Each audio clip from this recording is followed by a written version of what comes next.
মটরগুলো ছিলে দাও। শাল দ্য পি নাকি পিল দ্য পি? আটা ছিলে দাও। স্টেইন দ্য ফ্লো নাকি স্ল্যাব দ্য ফ্লো? পোলট্রি ছিঁড়ে ফেলো না। টিয়ার দ্য ফ্লাওয়ার নাকি প্লাক দ্য ফ্লাওয়ার? জল ছেঁকে নাও। ড্রেইন দ্য ওয়াটার নাকি filter the water? Hello everyone, দৈনন্দিন জীবনে আমরা অনেক সেন্টেন্সকে ব্যবহার করে থাকি এবং সেই সেন্টেন্সগুলি ইংলিশ মিনিংকে তা নিয়ে আমরা কনফিউজ হই। So let's see the English meaning of those sentences. যখন কোনো ফল বা সবজিকে নখের মাধ্যমে ছিলে তার ভিতরের অংশটাকে বের করি তখন সেই অর্থে আমরা শ্যাল ওয়ার্ডকে ব্যবহার করে থাকি। যেমন মটরগুলো ছিলে দাও। শ্যাল দ্য পিস, পেঁয়াজটা ছিলে দাও। Shall the onion.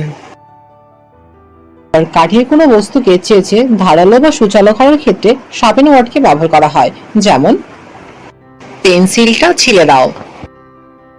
Sharpen the pencil. যখন আমাদের শরীরের চামড়া ছিলে গিয়ে সেখানে মূলত কালচেটে দাগ হয় সেখানে মূলত আমরা ছেলা অর্থে মূলত ব্রুস ওয়ার্ডকে ব্যবহার করে থাকি। যেমন হাঁটু ছিলে দিও না।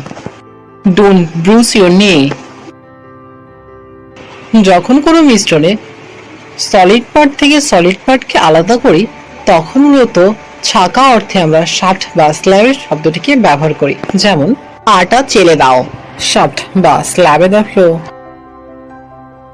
আবার যখন কোনো লিকুইড পার্ট থেকে সলিড পার্টকে আলাদা করি তখন ওয়ার্ড হিসেবে আমরা স্টেইন শব্দটিকে ব্যবহার করে থাকি।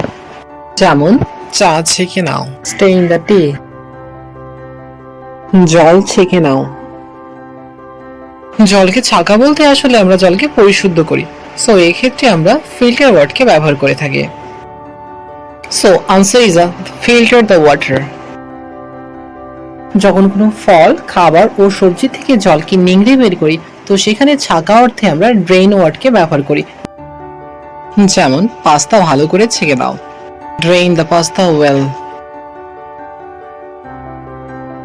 এটা মনে রেখো। Remember this.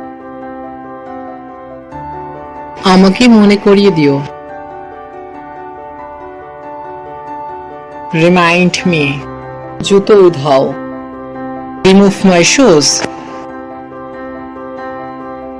লবণটা দাও। Pass the salt. আমার রাস্তা থেকে সরে যাও। Move out of my way. 12টায় ওইখানে থেকো। Stay there at noon. গ্লাসটি ঠিক করো। Put the glass.